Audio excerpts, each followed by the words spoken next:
In the journey of life, meeting a benefactor is a blessed opportunity, and also a gift of fate. A benefactor can not only bring you good luck, but also lead your life to its peak.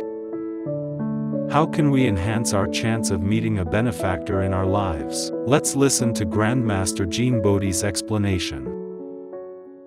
If one can have the supportive karmic connections in their life, 给你带来帮助的就特别好的这个助缘，助是指帮助的助哈。 that's truly remarkable. In fact, everyone, especially a successful person, has very good supportive karmic connections. That is, they have good friends. Having a supportive connection is like a tiger growing wings. A tiger is powerful enough, isn't it? Imagine if it had wings. Having the supportive connection even turns a slave into a general, or an ordinary worker into a billionaire. This connection can bring such high-quality changes to you. So, what is your relationship with the supportive karmic connections? Mostly, this is friendship. I mean your good friends. Like the most famous friendship in history. The three brothers, Guan Yu, Liu Bei, and Zhang Fei. They are the most admired figures in romance of the three kingdoms. Among so many heroes and warriors, competing to become the master of the world. Why are these three people so praised by everyone? People even worship them. Do you know what Guan Yu did for a living before he went to war? It's said that Guan Yu sold rakes. You know, rakes for gathering leaves. Zhang Fei was a pig butcher. Liu Bei was more civilized. He sold straw sandals. These three guys were just ordinary, farmer-class lads who dared to make a difference. They tried to earn some extra money. The idea was to build a better house and have some money when it was time to get married. They wanted to change their fate. They didn't start well. They tried to join the army but were rejected. They failed to gain the general's trust. Maybe they looked suspicious, with evil plans in their minds.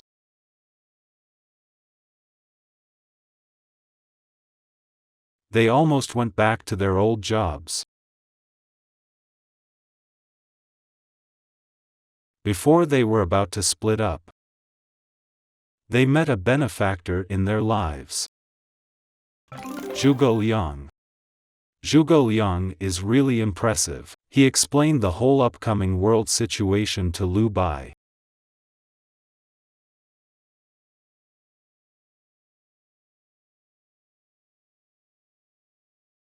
Who didn't understand completely, but it seemed like a glimmer of hope to him. To Liu, the plan sounded like a high-performing stock, too good to be ignored.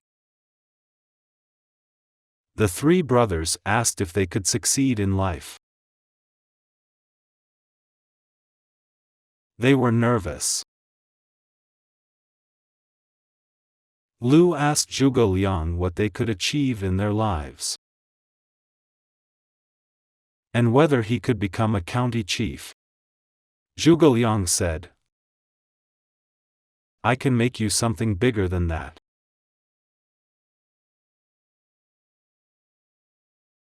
If Zhuge Liang decided to work on something, it was definitely a world-changing project.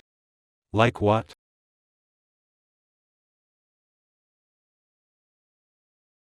Apart from analyzing the world situation, what else could he do? He knew astronomy too. This was something alien to the three brothers.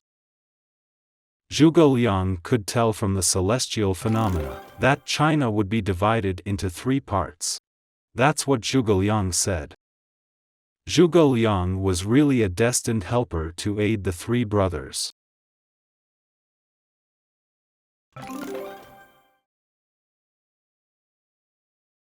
To what extent? He gave a third of China to the three brothers. Although the reign didn't last long, it was still quite impressive for a farmer to become an emperor.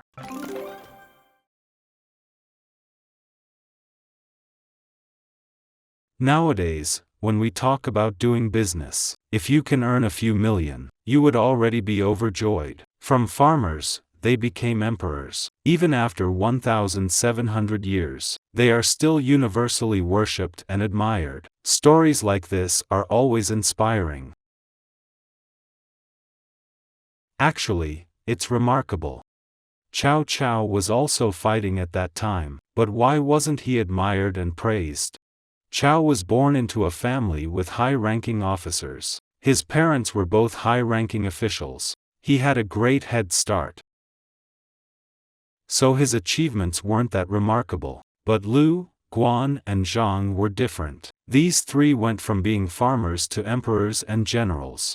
So, their encounter with a benefactor turned them from slaves into generals. Such a transformation makes people feel amazing.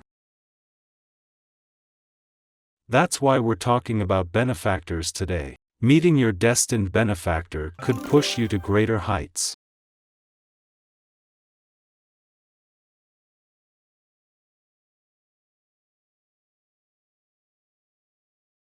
Some people are blessed with the fortune to meet their benefactors. The blessings they have are not related to their wisdom. But somehow they have such blessings. Liu couldn't do anything on his own, but he had his military advisor Zhuge Liang, so he could always ask him. Zhuge Liang would always answer, "No need to worry about it. I will plan and solve it." He did everything for Liu. But how could such a person serve Liu, who was a half-wit? You may think that strange, but this was due to Liu's fate. That showed on his appearance. In Romance of the Three Kingdoms, Liu was described thus: kind eyes with a benevolent look. His benevolence brings an air of authority. Only an emperor had such a look, but Zhang Fei was different. His eyes were like bronze bells. A single glance from him could scare someone into wetting themselves. He was a great force to be reckoned with. Why was that? He was a general who must kill to win battles. That's why he was surrounded by an intimidating aura. People would flee when they saw Zhang. They would be so scared that they would even forget how to fight. So they surely couldn't beat Zhang. Guan Yu had a different fierce appearance. But Liu Bei was different. Liu Bei had the benevolent look of an emperor. He had big ears and long arms. It said that when he stood, his hands reached past his knees. Those with short legs and long arms are blessed. His eyes were said to emit multicolored rays.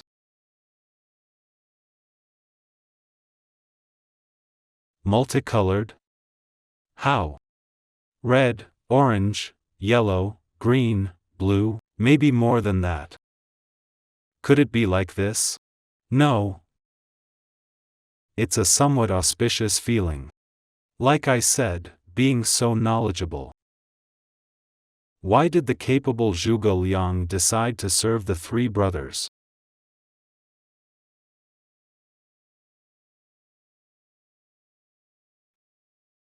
I believe Zhuge Liang saw Liu's appearance, and he believed Liu would make it to the throne. So Zhuge Liang became the benefactor of these three farmers, and made them emperors and generals.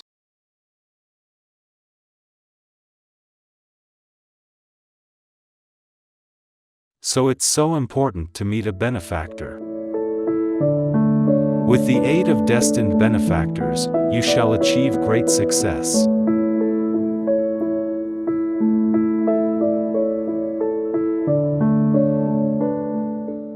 Many famous figures in history have met their benefactors.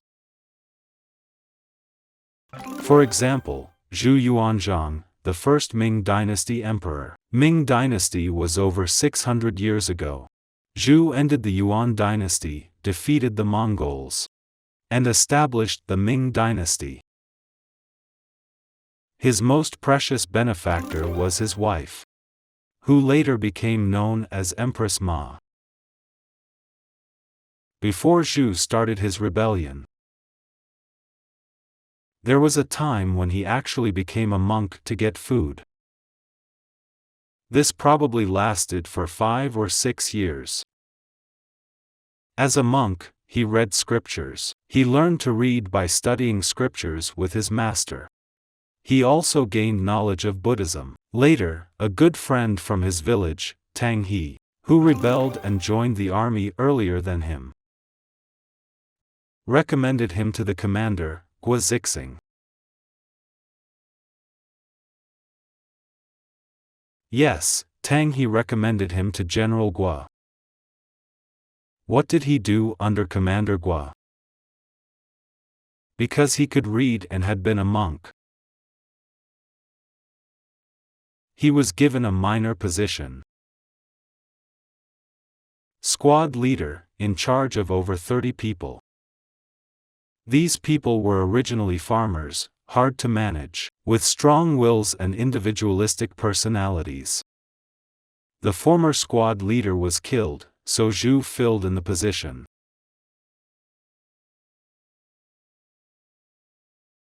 Zhu was a bit educated and was chosen to fill it. After more than 10 days had passed, Commander Guo deliberately visited the camp to see if Zhu had managed to avoid getting killed. He found that the outside was exceptionally clean. So he went to check their camp. Everything was in order, and the hygiene was top-notch. Each soldier was very polite when they saw the general. These people used to listen to no one. They were just a bunch of bandits. How did they suddenly become civilized? He found out that it was Zhu who had disciplined them. This is how Zhu Yuanzhang was. None could beat Zhu in a cursing game, because he was more educated. Fighting? He came from the streets.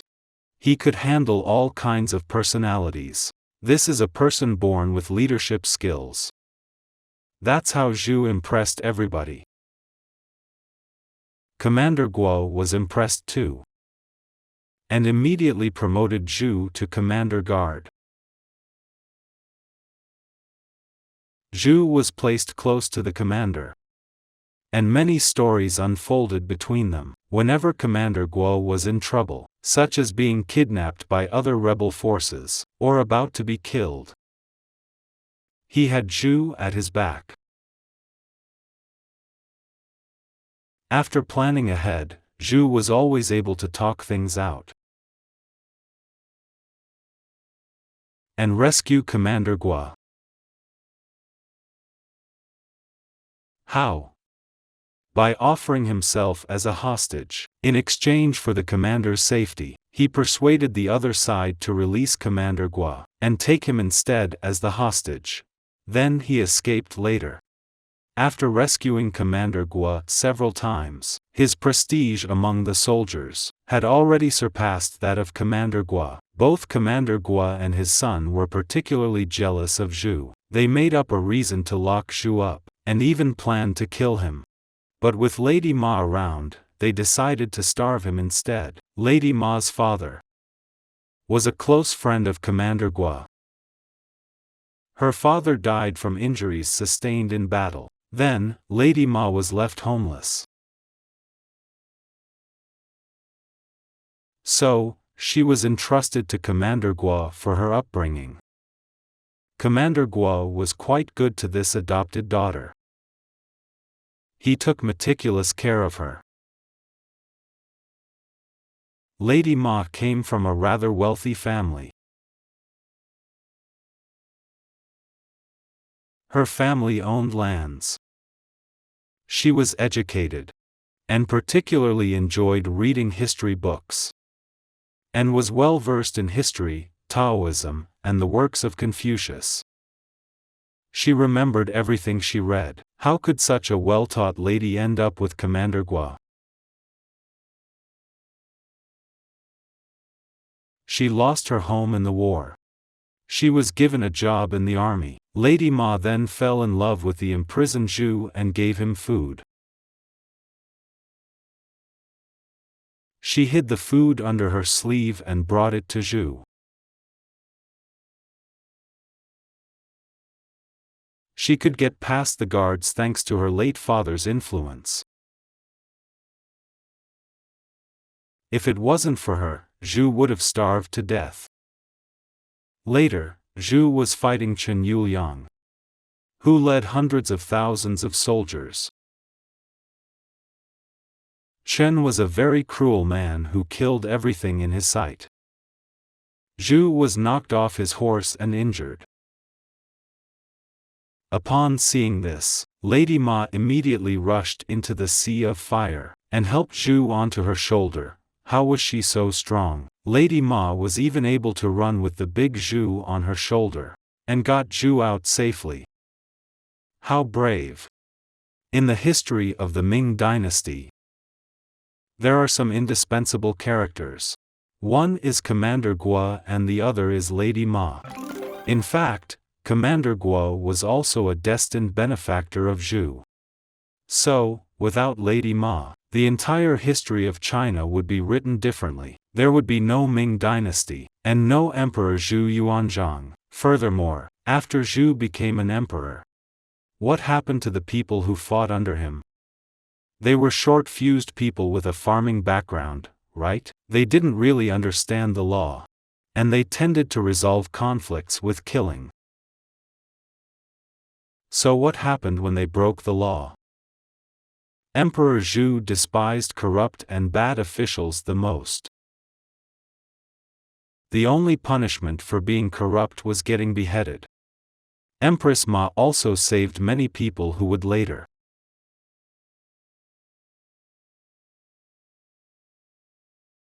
make great contributions to the Ming Dynasty.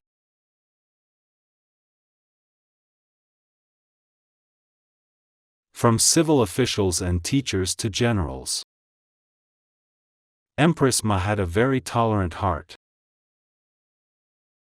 She was kind, and she was far-sighted when it came to rewarding his concubines. Zhu said, "How can one forget his virtuous wife at home, who is akin to a capable minister of a nation?" That's how he evaluated Empress Ma. Later, Empress Ma was seriously ill. She knew that she wouldn't live long. But Zhu wouldn't give up without trying, so he ordered the imperial doctors to treat the empress. But all the doctors were rejected by the empress. Zhu was puzzled. He asked his wife why she sent the doctors away.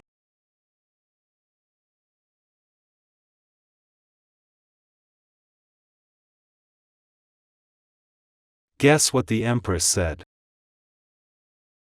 She knew that those were good doctors. But no way could they save her, she was already near death. The empress knew that her time was up. She also knew that any doctor who failed to treat her would be beheaded. To keep the imperial doctors and their families alive, she refused to let them treat her. It was done to save the doctors and their families. What a noble character! A person with such a broad mind, kindness, and morality is not a human, but a deity. So, this is a role model for all women to learn from. Empress Ma was no doubt the destined benefactor of Emperor Zhu Yuanzhang and the Ming Dynasty. What implication could we derive from this?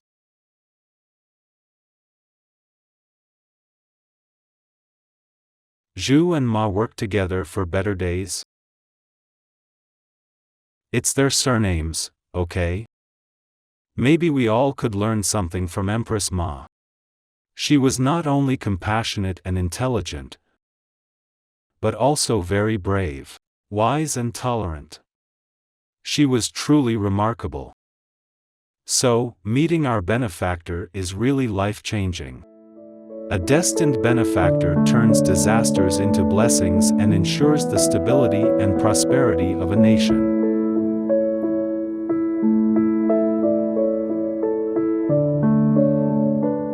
Now you know how important this is. Let me also talk about Zhu's fourth son, who later became the benefactor of Emperor Yongle.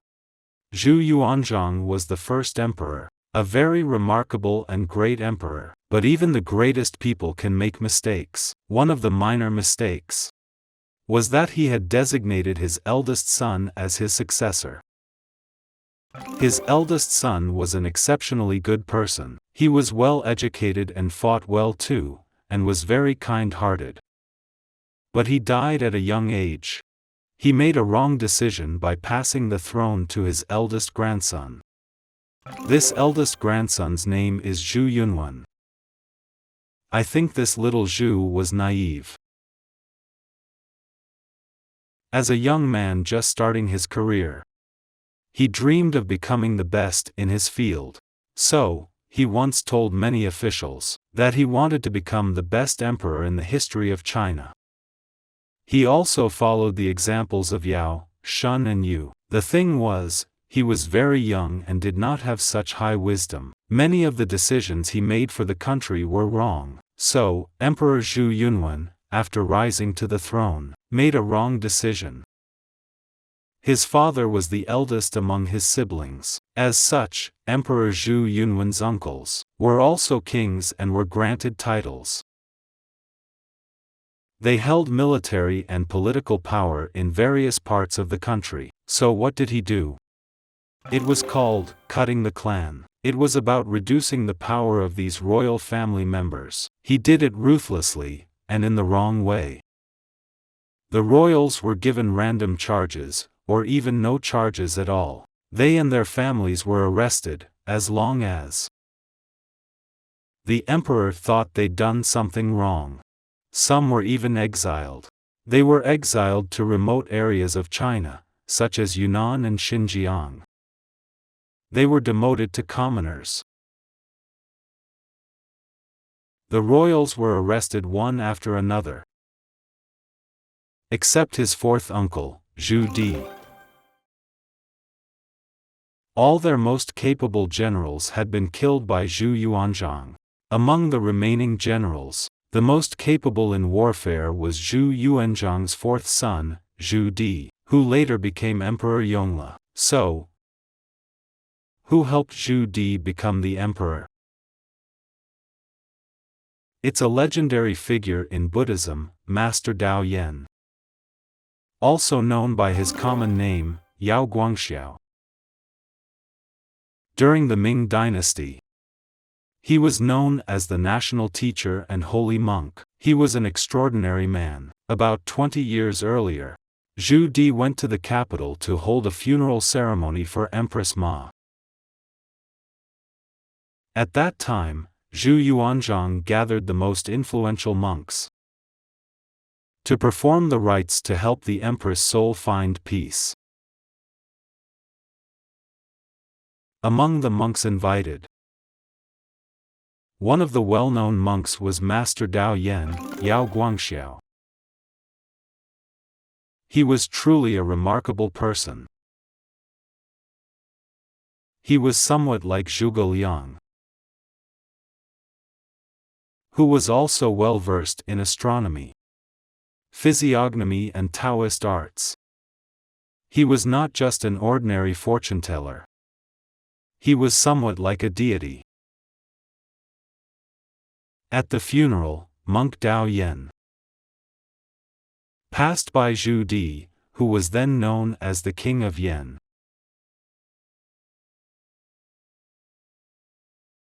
A region in Hebei province, China. He went to the King of Yan and told him, "I want to give you a white hat."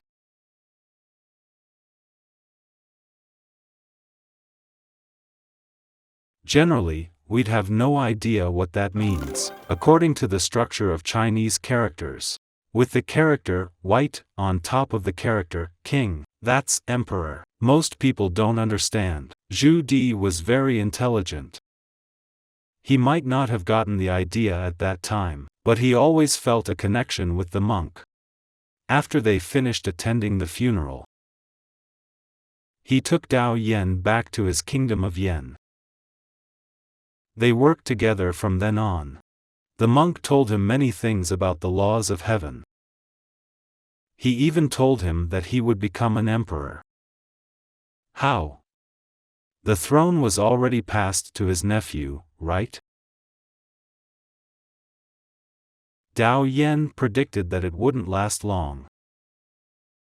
And indeed, it came true. His nephew started killing the kings indiscriminately.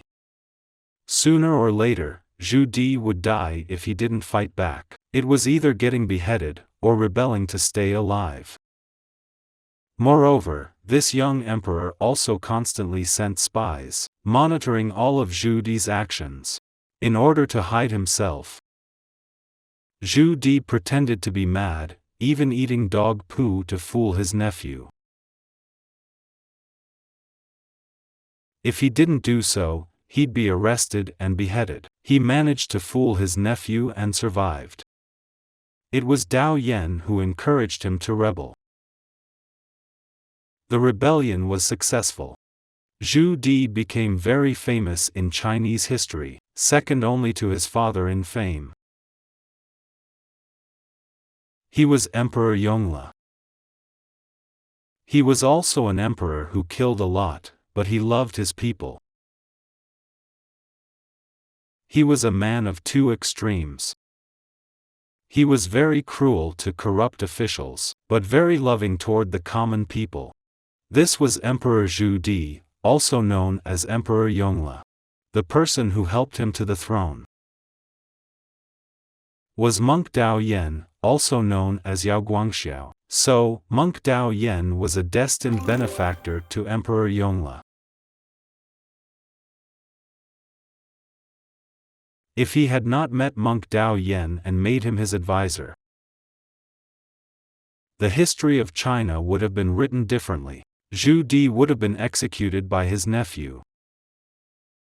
If not beheaded, he would have become a criminal, or exiled to Yunnan to live as a commoner. So, a destined benefactor could appear, in the form of a marriage partner, or sworn brothers like Liu Bei, Guan Yu and Zhang Fei, who influence each other spiritually and share a common cause. Why? Because you can't achieve success on your own. Only by working with others can you be more powerful. Destined benefactors provide career and spiritual aid in achieving success.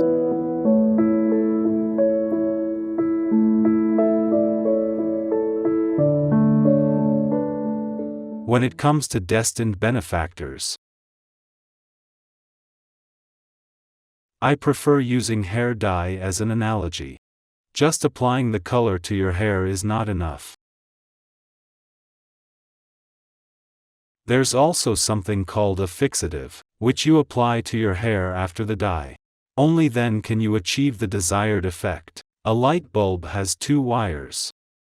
One is a live wire, and the other is a neutral wire. One can shock you as you touch it, the other won't. These are like yin and yang. No electrical appliances can be used with only one wire. So, meeting such a benefactor as a partner, be it a friend or even a spouse, will change your life. Therefore, I have observed that some people were poor and destitute before marriage, and nothing went their way. After marriage, it's unclear who benefited from whom. Their fate was rewritten in an instant. Whatever they do, they can make money. One of our female practitioners married a farmer.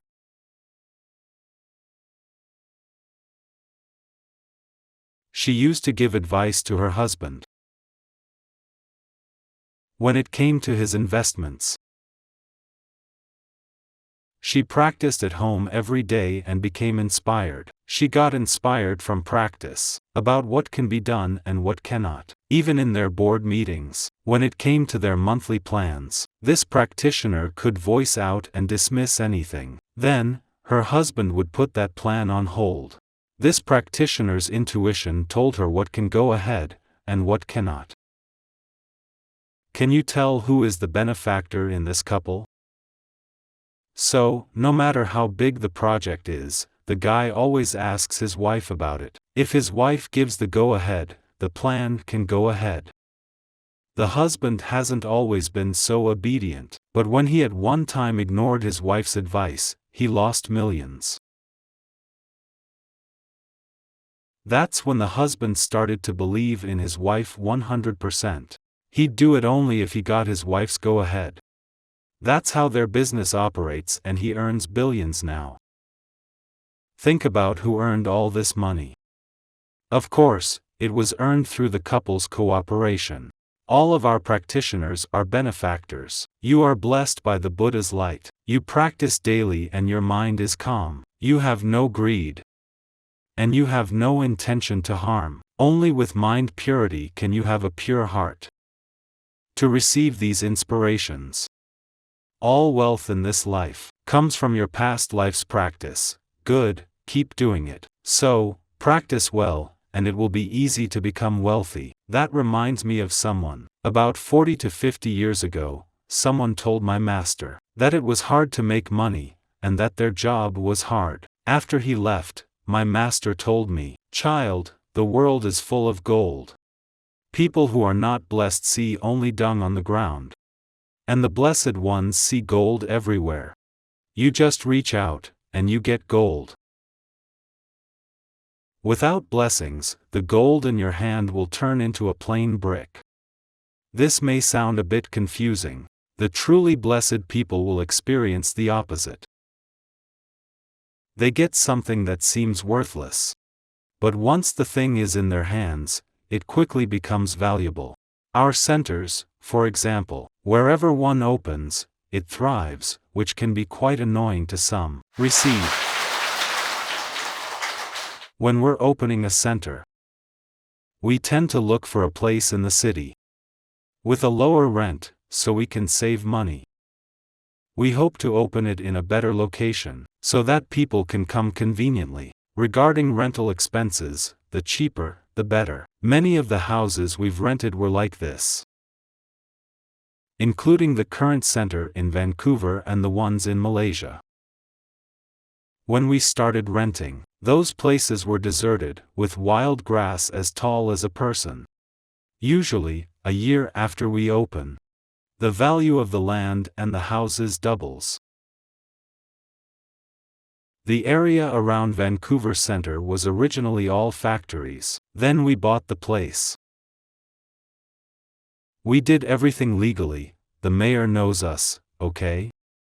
City Council had a meeting to discuss the area around the center, planning to make it the most developed area in the city. Then, the land price immediately tripled. For example, in the past, $1 million could buy a large yard, but now $1 million can only buy a small piece of land. You get less with the same million. It's 1/5 of what it used to be. Prices have doubled. You're getting much less with the same money. Here, we practice ways to benefit all sentient beings, without any selfishness or greed in our hearts. All the gods would come to aid us. Among them, there are some gods of wealth. They casually sprinkle gold leaves here. For some, after making a small donation here, they quickly close a big deal. Money finds them even if they don't pursue it. That's how it is. Some people have to close shop to practice here, and complain that their income is affected. No, their income will increase, mark my words. Does it sound a bit too real to be true, or too unreal to be true? It really is like that. Actually, if you're blessed, it can be quite miraculous. I once told the story of the little golden spirit. In the past, my master showed me which house would become rich. We went to a residential area at night,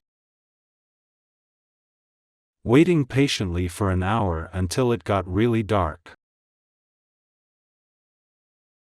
We saw a golden spirit running from the house on the left to the house on the right. Then, we wondered if the family in that house would get rich in the next 3 months. Then, we asked around. It was my hometown in Hebei, okay? That family quietly made a fortune. The house owner worked in another province. He came home and one day went to till his land very early. He struck something, there was a clanging sound. He broke a ceramic pot. Using his flashlight, he saw a full pot of silver coins. Thousands of taels of silver. They slowly sold the silver in the city. They cut the silver into pieces, sold them and made a fortune. 3 years later, they bought 3 houses. In the nearby city, few people could be that rich back then. They hadn't even spent all the money. There's more. He had 2 children in total, each of whom got into university. The thing is, in my hometown, our teachers were not that qualified. The teachers who taught high school were junior high school graduates. Yet these 2 children, just these 2 out of the entire school, got into university. Good things come one after another. They've made a fortune. And their children also got into university. Those who knew them wondered how they could be so blessed. 200 years earlier, their ancestor was a doctor. He often provided medical treatment as a form of charity. He treated the poor free of charge. He also provided medicine for free. As he earned money from treating patients, he often used this money to buy medicines, and then he donated 30% of his medicine for free. His merit is immeasurable. If he was destined to live for 80 years, how many lives could he have saved in his 50 years of practicing medicine? How could his children not prosper? That's why his family is so blessed. The Buddhas, Bodhisattvas, and deities will protect, love and guide them at the right time to the right way.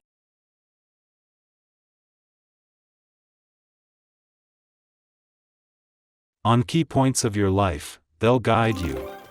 Say, they'll guide you to a good school. Being famous doesn't make a school good. Everything is fated. You might get into an ordinary university, and it could be this ordinary university that leads you to supreme achievements. It benefits your long-term success, not just short-term gain.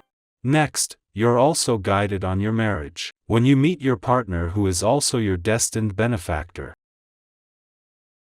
your eyes will shine and your mind will go blank. This is the sign from the Buddhas. You just know that the person is the right one. This feeling doesn't always occur. Maybe it happens only once in a lifetime. You're crazy if you have such feeling every time you meet a woman. This happens because you're not composed enough. When your mind is calm enough, meeting your fated partner will be electrifying. It's like meeting a deity. And that is your destined benefactor. After you marry such a person, it would be very difficult not to become wealthy. Your future will definitely be marked with great success. The Buddha and Bodhisattva will also guide you to a good career. When you start your job, the divine beings will guide you to do certain work. Your friends will ask, "Why did you choose that company?" You just say, "I don't know. I'm at the wrong place." But in fact, it's the right one. What you thought wrong is actually right. Deities guide you to leave your initially planned path. The guided path will lead you to a great organization. Our Bodhi meditation is also among the best. When you're truly blessed. Then when you're making important choices in life, the deities will guide you to make the right choice. When dealing with ordinary, small to medium-sized matters, I rely on basic reasoning and judgment, but when I make the biggest decisions, I don't need to think at all. The Buddhas give me all the guidance I need. It's something that can't be explained with human logic. Not everything is easily understood in this world we're living in.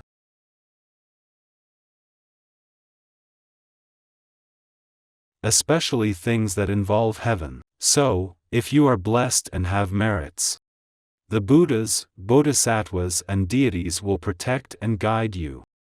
Your biggest wishes will be fulfilled. That's what you should remember. So, accumulating more merits helps you in meeting your benefactors. Received. Your lives will be more auspicious, more exciting, more successful. Received. Accumulate more merits to meet your destined benefactors, obtain divine protection, and attract wealth for your family.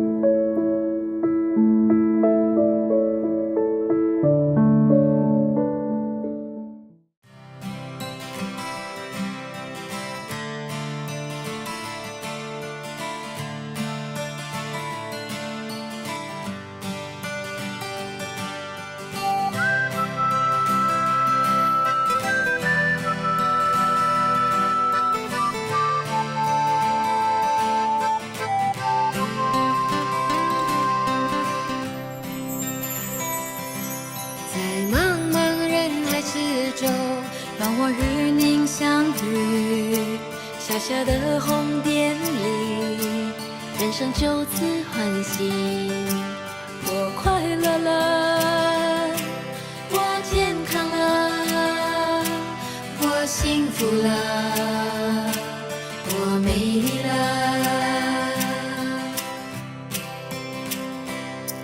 在茫茫人海之中，让我与你相遇。小小的红点里，人生变得神奇。我智慧了，我宽容了，我慈悲了，我自在了。因为有了你，生命变得更坚定，不忧忧无虑。因为有了你，日子不再有哭泣，不再有恐惧。我快乐了，我健康了，我幸福了，我美丽了。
自由如彩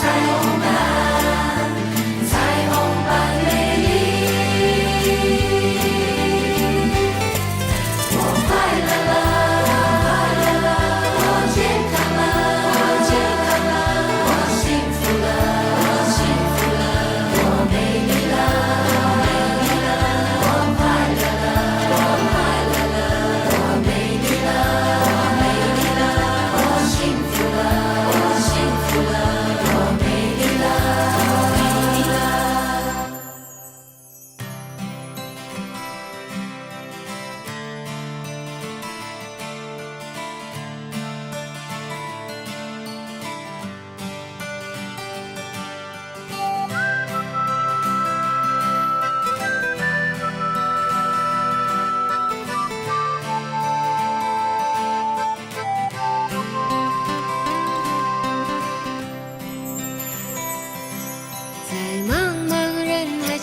宙，让我与您相遇。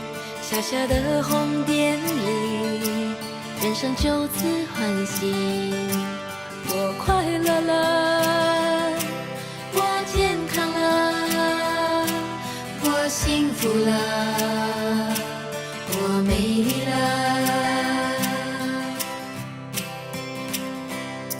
在茫茫人海之中，让我与你相遇。小小的红点里，人生变得神奇。我智慧了，